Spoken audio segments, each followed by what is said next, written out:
I woke with a start and tasted fear before I tasted air. My window was open, Sophia's bracelet lay snapped on the floor, and every shadow in the room felt like a fingerprint. Hours earlier, she'd laughed, drawing chalk suns outside Miguel's garage. I'd almost believed the world could forgive me, so I slept, for the first time in months. That was my sin. They came while I was dreaming, and they stole the only light left in this town. And when I woke up, she was gone. It was still dark out, barely past 4 a.m. I knew something was wrong before my eyes even opened.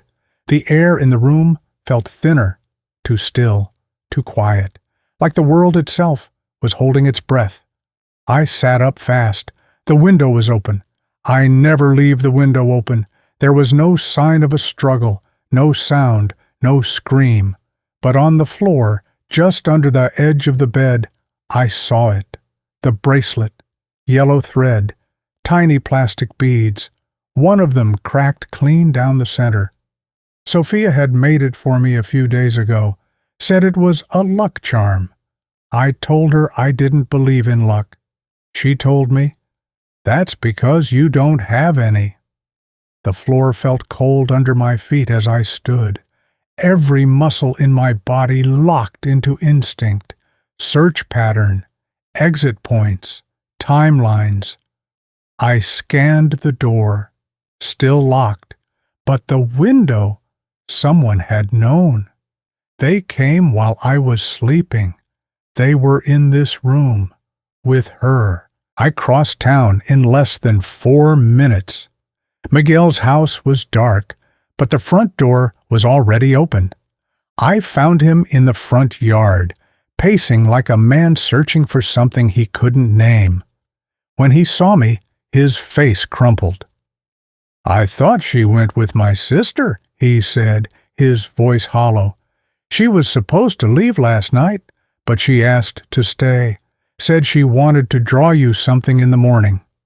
He showed me a folded paper, crumpled in his palm, like a prayer. I didn't open it. I didn't need to. I looked around. The street was empty, a quiet hum of power lines, one flickering street lamp. I asked if he called the police.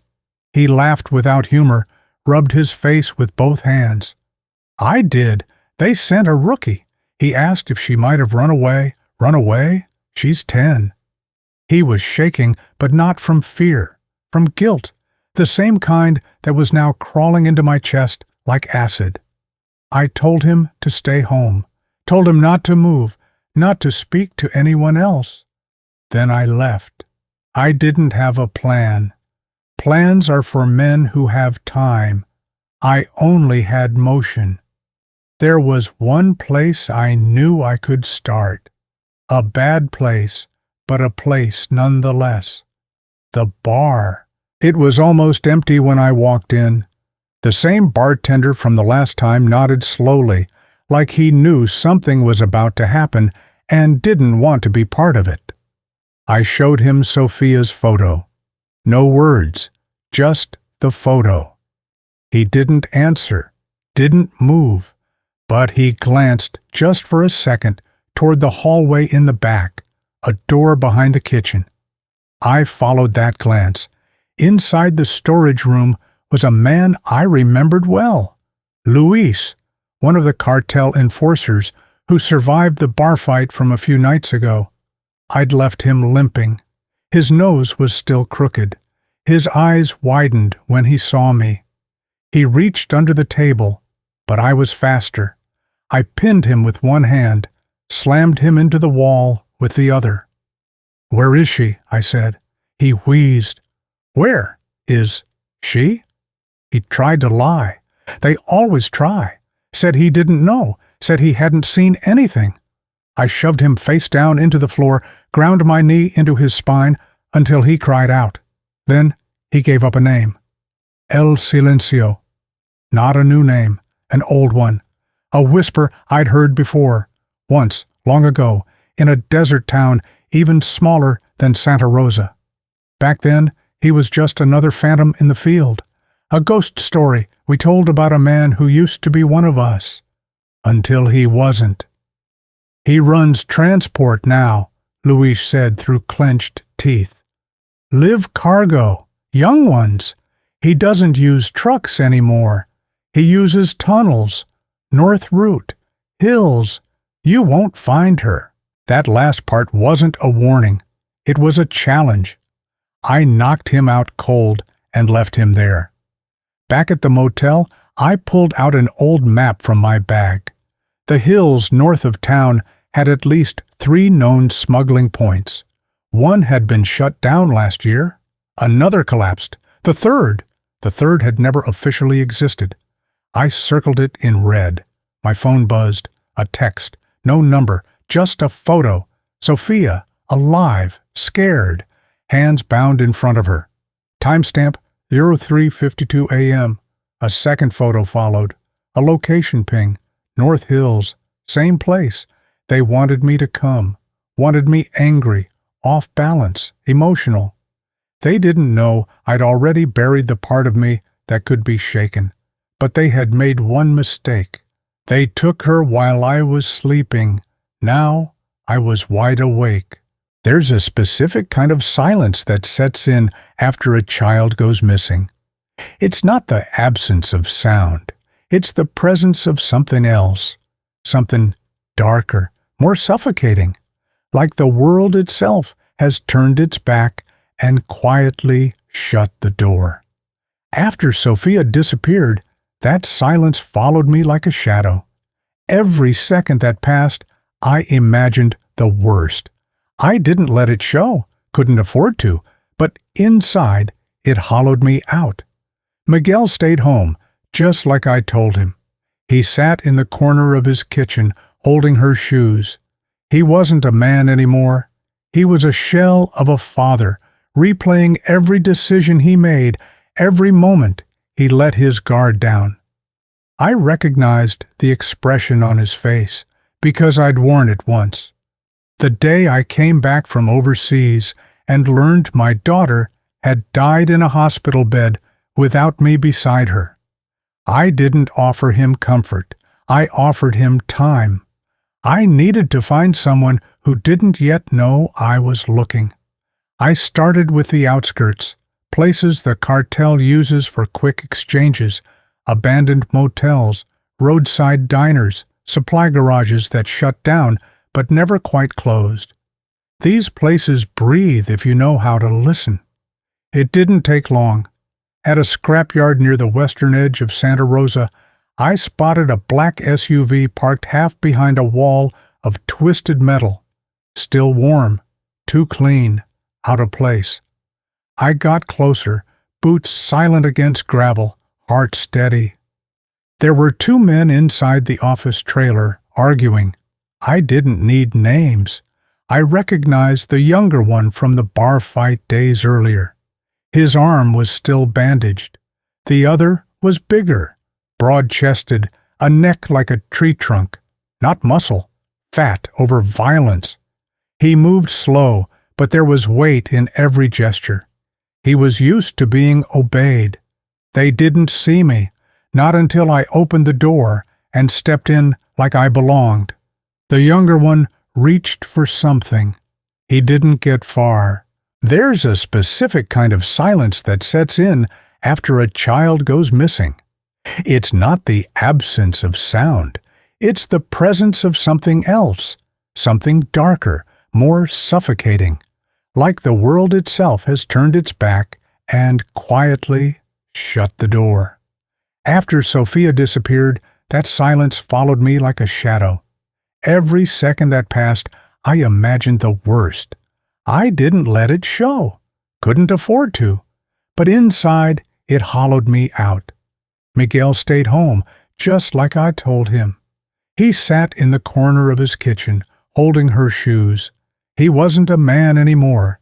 He was a shell of a father, replaying every decision he made, every moment he let his guard down. I recognized the expression on his face because I'd worn it once. The day I came back from overseas and learned my daughter had died in a hospital bed without me beside her. I didn't offer him comfort. I offered him time. I needed to find someone who didn't yet know I was looking. I started with the outskirts, places the cartel uses for quick exchanges, abandoned motels, roadside diners, supply garages that shut down but never quite closed. These places breathe if you know how to listen. It didn't take long. At a scrapyard near the western edge of Santa Rosa, I spotted a black SUV parked half behind a wall of twisted metal. Still warm, too clean, out of place. I got closer, boots silent against gravel, heart steady. There were two men inside the office trailer, arguing. I didn't need names. I recognized the younger one from the bar fight days earlier. His arm was still bandaged. The other was bigger, broad-chested, a neck like a tree trunk. Not muscle, fat over violence. He moved slow, but there was weight in every gesture. He was used to being obeyed. They didn't see me, not until I opened the door and stepped in like I belonged. The younger one reached for something. He didn't get far.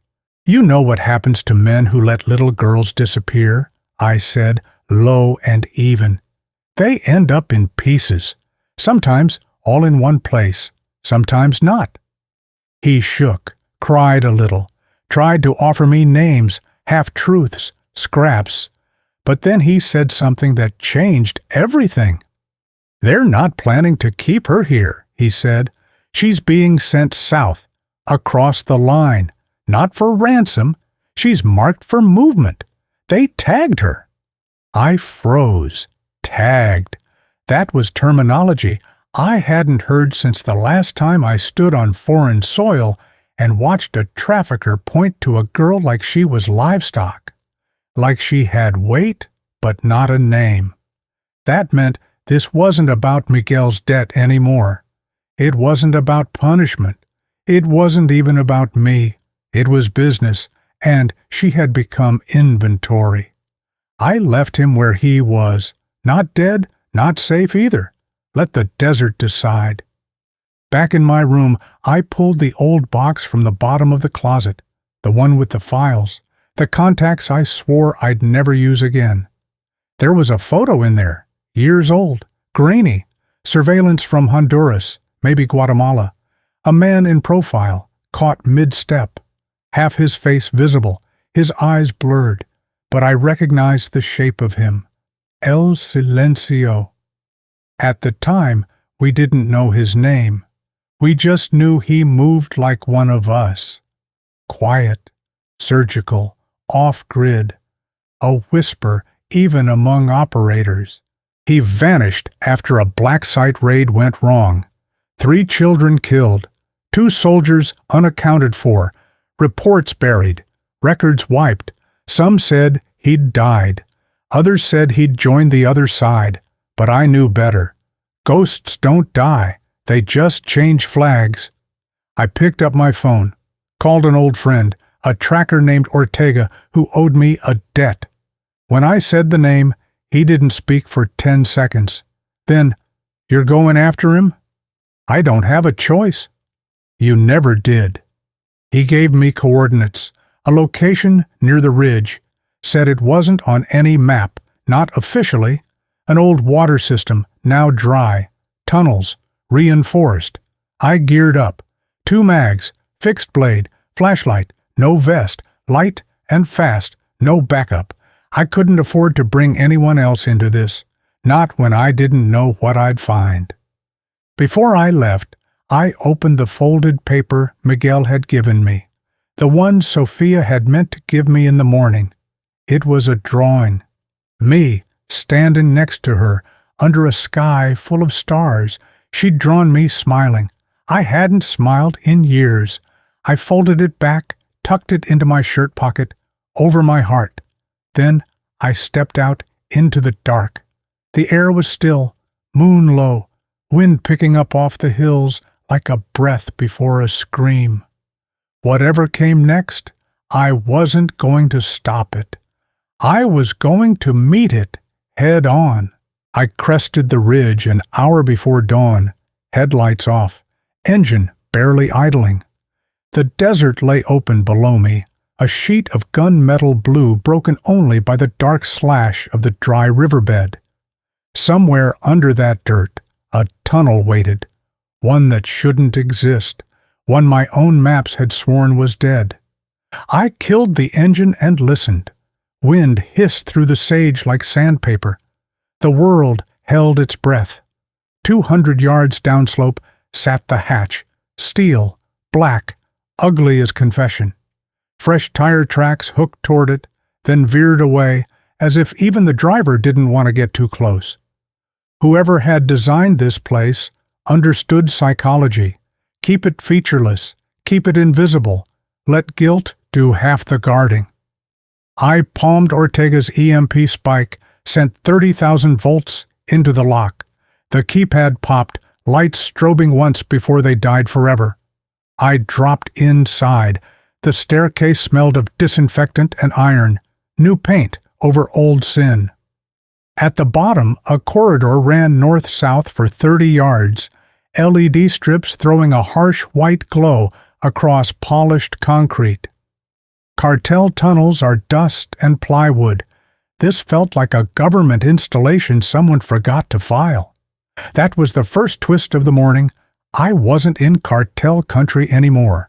I was trespassing on the bones of my own world. Halfway down the hallway, a door hissed shut. I raised the Glock, heart steady, breath slow. Footsteps receded on the other side. 2 men, maybe 3. I waited for the echo to die, then moved. The room they'd left held 4 holding cells. 3 stood empty. In the 4th, Sophia sat against the wall, knees to her chest, wrists zip-tied in front of her. She looked up, eyes wide but dry. I'd hoped she wouldn't be old enough to understand terror. I was wrong. Children always age 10 years in the dark. I knelt by the bars. "You hurt?" She shook her head. Her voice was a rasp. "They said you'd come." "Did they?"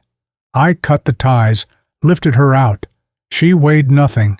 I'd carried rucksacks heavier than that fragile heartbeat. "Close your eyes," I whispered. "Count to 100, then run for the stairs and don't look back." She opened her mouth to argue, saw something in my face, nodded, closed her eyes. I stepped into the hall. The footsteps had returned. 3 men, weapons low. I took the first with a double tap to the chest. The second jerked up his rifle. I dropped, fired once through his thigh, once through his throat. The third tried to retreat, slipped on his friend's blood, and never reached the alarm. I dragged the bodies into a supply nook, wiped my boots. A tablet lay on a rolling cart, screen cycling through live feeds. I thumbed to the main channel and saw Miguel. He was chained to a chair in a different chamber, head hanging, chest moving, alive but bleeding. That was twist 2. They'd taken him after I left town, hedging their bets. The monitor flickered, and a voice seeped from the overhead speakers. Calm, precise, every consonant polished. "Still thorough, Jack. I'd forgotten that." "El silencio," I said to the air. "Names change. Voices don't." His chuckle echoed. "Voices, yes. Loyalties, no. I told Command they built their own doom the day they trained men like us. You're living proof." I ignored the bait. "You have no way out, Victor." The old name tasted like rust, classified long ago, erased from any record that could convict the agency. "You think I'd trap myself?" he said. "I've prepared a different kind of exit." On the screen, Miguel flinched.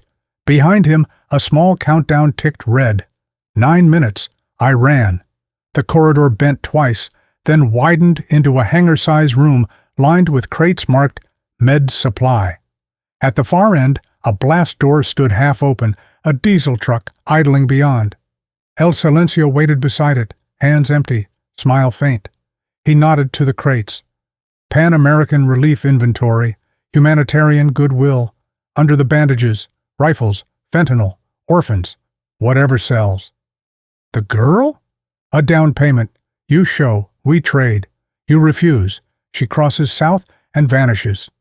He tapped a remote. Miguel's countdown dropped to 7. I took one step. He lifted his palm. No weapons. Fair balance. I holstered the Glock, slid the knife from my belt, let it clatter. We closed the distance. His eyes were winter glass. 10 years ago we'd bled in the same mud, cut from the same doctrine, until he chose profit over purpose. "What do you want?" I asked. "A witness," he said softly. "Someone who understands the ledger. They erased my name. I want yours beside mine so history can blame us both." Twist 3. He wasn't bargaining for escape. He was bargaining for meaning, martyrdom by mirror. I glanced beyond him. Sophia, barefoot, hands free, was standing in the truck bed, fear warring with something harder. The driver kept a pistol on her, but looked nervous. I said, "You remember Kandahar?" His brow twitched. "Every night." "Then you remember the breech drills." I dropped to one knee, scooped a pistol from the dead guard at his feet, and fired at the ceiling lights. Darkness collapsed like a curtain. In the stun of blackness I rolled left, felt wind from a swing, and heard the remote clatter away.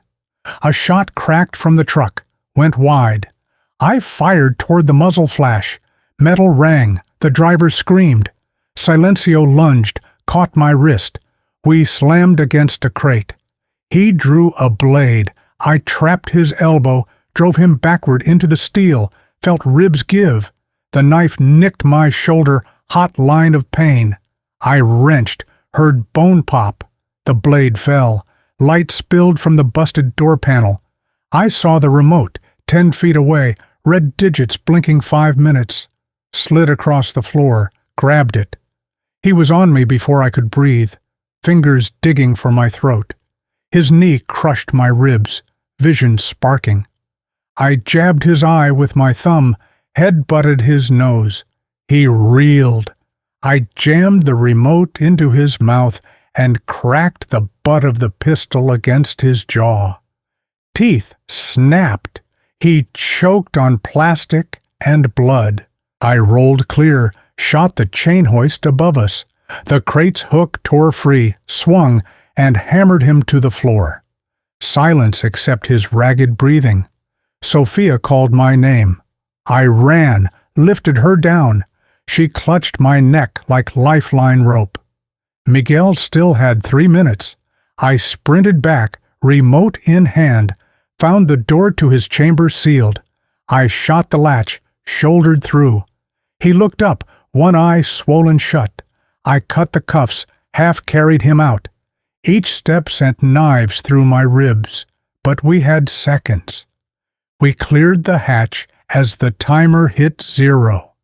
The tunnel behind us belched smoke and fire, earth shuddering underfoot. The blast door crumpled, concrete fissured like ice.